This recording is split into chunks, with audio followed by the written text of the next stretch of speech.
Ian Castronovo a été accusé maintes fois de délits graves comme d'être un coureur de jupons, séducteur dans ses affaires d'agression sexuelle et bien d'autres choses. Cependant, d'après quelques témoignages, il semble que tout ce qui a été dit à son sujet est en fait vrai. Et alors, dans cette vidéo, je vais vous raconter tous les détails de la vie d'Ian avant et après sa carrière dans la télé-réalité. Et si vous souhaitez en savoir plus sur lui, je vous recommande de regarder toute cette vidéo.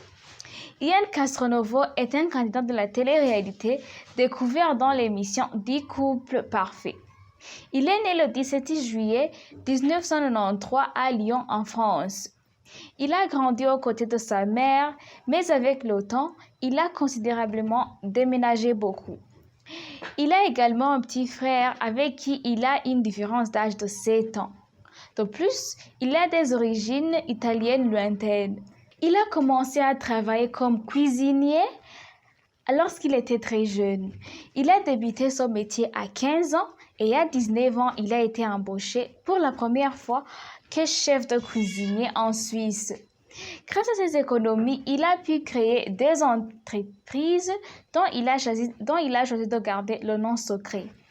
Et lorsqu'il en a été proposé à participer à l'émission 10 couples parfaits, il a décidé d'abandonner son emploi sans aucune hésitation pour rejoindre l'émission. Il a fait ses débuts au grand public dans le tournage de la première saison des 10 couples parfaits fin 2016. Tout d'abord, il s'est rapproché d'Iris puisqu'il avait un béguin pour elle. Cependant, à raison de son double rôle de séducteur et de joueur, il n'a pas hésité à entretenir une ambiguïté avec Marion afin de trouver son match parfait. Malheureusement, il s'est perdu dans ce jeu après avoir réalisé à quel point il aimait les deux filles à la fois. Mais au final, Yamina Nia a été le match parfait pour lui. En 2018, Ian a intégré dans la première saison des Princes et les Princesses de l'amour en tant que prétendant d'Aurélie d'Autremont puis de Mélanie de Digama. Ensuite, lors de la deuxième édition, Ian est arrivé en tant que guest connu avec d'autres candidats comme Selim Harik, Mélanite ou encore Inès Béraud. Comme dans la saison 1, il a créé un triangle amoureux. Cette fois-ci, il était constitué d'Ilona et Célia. En fait, il s'est mis en couple avec Ilona et a eu une liaison en même temps avec Célia. Mais au final, il a eu 2 matchs parfaits dans Mélanite et Célia. De plus, il a partagé des moments idylliques avec Cynthia dans la saison 6 des Princes et les Princesses de l'amour et Natania dans la saison 11 des Anges.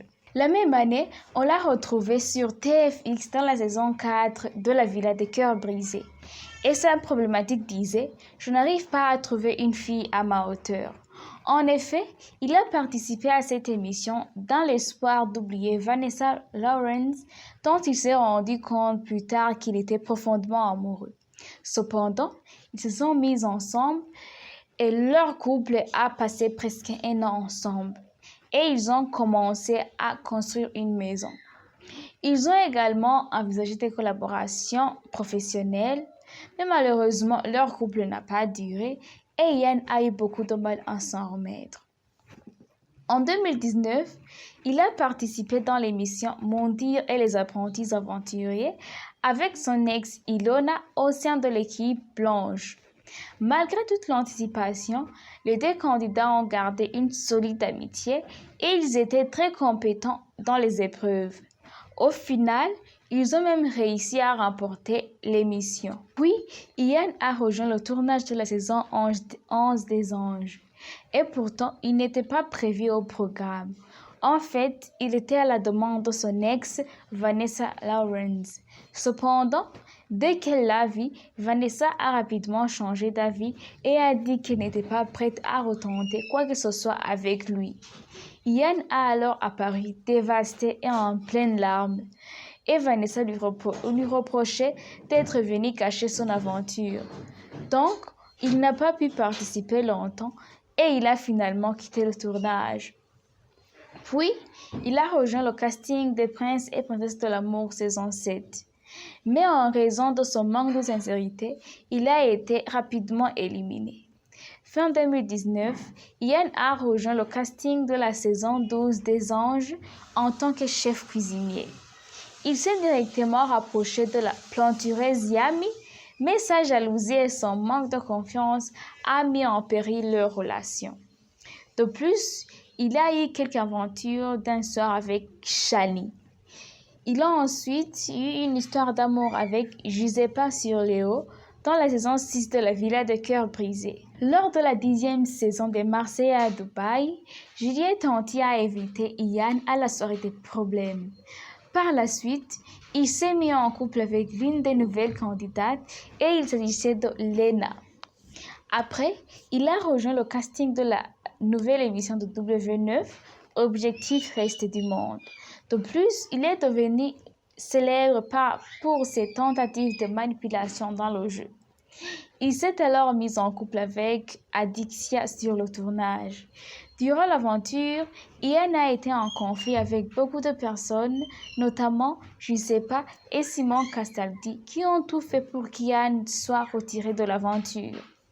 Et vers la fin de l'aventure, lors d'une cérémonie d'élimination, Ian a été éliminé par Bastos et Ilona en raison de plusieurs conflits avec d'autres personnes dans la villa, dont Anthony Alcaraz, Simon Castaldi, Giuseppa et bien d'autres. Fin 2020, Ian est parti s'installer à Dubaï où il vivait en colocation avec Mila Jasmine. Cependant, Ian a révélé que Tom Diversi, décédé le 24 août 2018 dans un accident de la route, était son meilleur ami dans la télé-réalité. De plus, il était ami proche de Sébastien Dubois, avec qui il est aujourd'hui en guerre.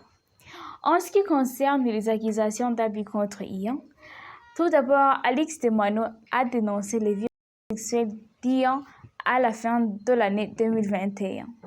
En effet, elle a affirmé avoir vu sa vidéo alors qu'il tentait de forcer une fille mineure à avoir un rapport sexuel avec lui.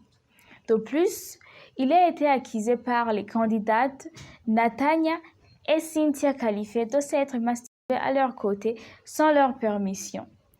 Après plusieurs mois de scandale autour de cette affaire, Mediapart a publié un article en mai 2022 dans lequel il était rapporté que 2 jeunes femmes avaient porté plainte contre Ian. Pour lui. Après, l'une d'entre elles a été vue apportant quelque chose à sa demande pour modifier son jugement ou son contrôle sur ses actions. Par la suite, dans le best-of de l'émission Touche pas à mon poste, la chaîne a en effet rediffusé le débat sur les accusations d'agression sexuelle qui visaient essentiellement Ian. Il était clair que cela ne l'a pas plu. Donc, il a écrit un long texte partagé sur sa story Instagram. Aujourd'hui, il y a eu la rediffusion d'une émission de Touche pas à mon poste. Je mène un combat depuis 8 mois car j'ai été victime de diffamation et d'accusations calomnieuses. Des accusations complètement fausses. J'ai attaqué en justice les personnes qui m'ont diffamé. Le procès arrive à grands pas. Je répète, la seule procédure en cours depuis 8 mois est celle que j'ai moi-même initiée contre les personnes qui m'ont causé du tort. Je n'ai été contacté par aucune autorité, personne, rien. Et 8 mois après, aucune présumée victime de cette soi-disant vidéo ne s'est manifestée. Et c'est évident que personne n'allait se manifester car ça n'existe pas. Je ne comprends pas pourquoi Chaîne 8 et Touche pas à mon poste, après tout ce que j'ai vécu, se permet de rediffuser cette émission qui a été ignoble pour moi à vivre. Aujourd'hui, je suis fort, je ne laisserai personne atteindre ma dignité. Vos insultes ne me touchent pas, seule la justice décidera la vérité, j'ai hâte. C'est la première fois que depuis 8 mois que je respire et que j'ai ma famille chez moi. Mes grands-parents sont venus me rendre visite, alors foutez-moi la paix. Je suis attristée que C8 et PMP Après tout ce que j'ai vécu, se permettre de rediffuser ce passage d'émission qui a été ignoble pour moi à vivre. Avoir été un séducteur ou même un carreau dans la vie ou personnage TV ne fait pas de moi un agresseur et je ne laisserai personne utiliser ce terme graphissime à mon encontre. Chaque message reçu, chaque commentaire, même pas un faux compte, tout est systématiquement transmis à mon avocat qui déposera plainte. Je ne me laisse plus faire. Je ne suis pas procédurier de base, mais certaines personnes m'ont obligé à le devenir. Aujourd'hui, je suis fort et positif. Je travaille sur moi-même pour devenir meilleur et je me concentre sur plein de projets qui me motivent dans le cinéma, la musique et la TV. Alors je ne laisserai personne atteindre ma dignité. Vos insultes ne me touchent plus. Seule la justice fera apparaître la vérité. J'ai hâte. Pour le reste, j'avance. Par conséquent, Ian a été banni de plusieurs émissions de télévision, notamment encore à cause des autres candidats. Rappelez-vous, il y a longtemps, il avait été exclu suite à un chantage. En fait, Ian a demandé à ses prétendantes de s'embrasser entre elles. En réaction à cela, l'une des prétendantes a présenté sa plainte à Magali Berda, qui à son tour s'est réunie avec l'équipe de la production de l'émission pour décider de quoi faire pour Ian. Et finalement, Magali a pris la décision de le bannir du tournage. Un autre cas, c'était l'aventure des Marseillais contre le reste du monde 7. En effet, la production n'a pas rappelé Ian. Et la raison en était que Paga, Giuseppa, Victoria, Julien Bert, Adixia, Simon Castaldi et Shani avaient menacé la production de ne pas participer au tournage si Ian participait au cross. Et alors, la production ne voulait pas prendre de risques. Ils ont décidé de ne pas ramener Ian sur le cross. En plus d'être connu comme candidat de la télé-réalité, Ian est un chanteur. De plus, il a enregistré et a mis en ligne 2 singles. Le premier est Caro et le second, Je sais pas, qui vise principalement à son ex, Je sais pas. Et voilà, tout ce que je viens de vous révéler, c'est à propos d'Ian Castronovo. Et si vous avez des informations si importantes sur lui que nous avons oublié de mentionner, nous serions ravis de les voir dans les commentaires. Mais aussi, n'oubliez pas d'aimer notre vidéo et de vous abonner si vous souhaitez être le premier à recevoir les notifications suggérées. Et alors, bye bye, on se revoit dans la prochaine vidéo.